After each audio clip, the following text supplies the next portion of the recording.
Hello, আমি ইন্দিরা।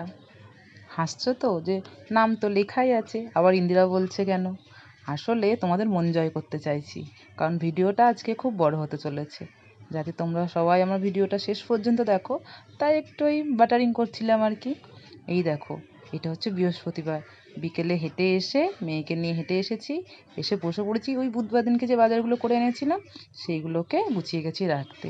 ব্যাস, এইগুলো হয়ে গেল, গোছানো হয়ে গেল, আমার কিন্তু সন্ধে দেওয়া হয়ে গেছে। তারপরে চলে এসেছি মেয়েকে নিয়ে পড়াতে। এটা রোজই 1 থেকে 1.5 ঘন্টা ওকে আমি দেওয়ার চেষ্টা করি। ব্যাস, ওকে পড়ানো হয়ে গেছে, এবার চলে এসেছি রাতের খাবারের তৈরি করতে।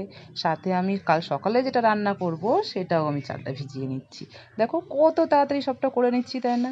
কি সুন্দর, মানে সেকেন্ডের মধ্যে কাজ হয়ে যাচ্ছে। যাই হোক, হয়ে গেছে। এই যে মেয়ের ভাতটা হচ্ছে এদিকে, এদিকে আমি চলে এসেছি আবার বই গোছাতে। গোছানো হয়ে গেল, এবার বিছানা করব। বিছানা করতে করতে ওর বাবা চলে আসবে। ওর বাবা চলে আসলেই ও এবার চলে যাবে ওর বাবার কাছে। খানিকক্ষণ ওর বাবার কাছে থাকবে, তার মধ্যে ওর আবার খাওয়ার টাইম হয়ে যাবে। তখন আমাকে খাইয়ে নিতে হবে। ওই যে দেখছো মশারি টাঙাচ্ছি, মশারি কিন্তু আমাদের খুব একটা টাঙাতে লাগে না, কারণ মশা আমাদের হয় না। কিন্তু দুদিন বৃষ্টি হয়ে এত মশা হয়েছে, মেয়ের পায়ে খুব মশা কামড়েছে, তাই জন্য মশারিটা টাঙালাম। এদিকে মেয়ের জলের বোতলগুলো পরিষ্কার করে নিচ্ছি, কারণ রাত্রে ও খুব জল খায় উঠে উঠে। এই যে মেয়ের বাবা চলে এসছে, ব্যাস মেয়ে ওর বাবার কাছে চলে যাবে। তারপরে আমি ওর খাবারটা পুরো রেডি করে নেব। ও যেহেতু রাতে সিদ্ধ ভাত খায়, সিদ্ধ ভাত রেডি করে নিয়েছি।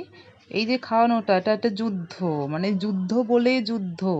কত রকম যে গল্প ওকে বলতে হয়, গল্প বলতে বলতে আমার মুখটা ব্যথা হয়ে যায়। এই যে দুধটা দেখছো, এটা অনেক কিছু হবে। রাত্রে মেয়ে খাবে, ওর বাবা খাবে। কালকে একটু দই পাতবো, কারণ এই গরমের মধ্যে মেয়েকে একটু রোজই আমি দই দেওয়ার চেষ্টা করি, সাথে আমিও একটু খাই। এই যে দইটা পেতে দিয়েছি, এইবারে চলে যাবো ম্যাডামকে মালিশ করতে। এটাও একটা যুদ্ধ, হাত পা টেনে টেনে ওকে বসাতে হয়। ও তো খুবই শান্ত একটা বাচ্চা। ব্যাস, ওকে রেডি হয়ে গেছে। এইবার ওর বাবাকে দুধটা দিয়ে দেবো, সাথে ওর বাবার সঙ্গে ও নিজে দুধটা খাবে, না হলে ও একা একা দুধটা খেতে চায় না। ওর বাবা খাচ্ছে, ওর সঙ্গে গল্প করতে করতে ওকে দুধটা দিয়ে নিয়েছি। এবার খানিকক্ষণ একটু খেলা করবে, তারপরে আমি ওকে নিয়ে ঘুম পাড়িয়ে দেবো। ওর বাবারও ডিনার করা হয়ে গেছে, ও ঘুমিয়ে পড়েছে, ওর বাবাও ঘুমিয়ে পড়েছে। এইবারে আমি যাচ্ছি ডিনার করতে। আমাদের আর কি, ওরকমভাবে তো বাড়ির বউদের তো বাটি ঘুটি সাজিয়ে খাওয়ার সময় হয় না, যা হোক করে দুটো খেতে পারলেই হলো আর কি।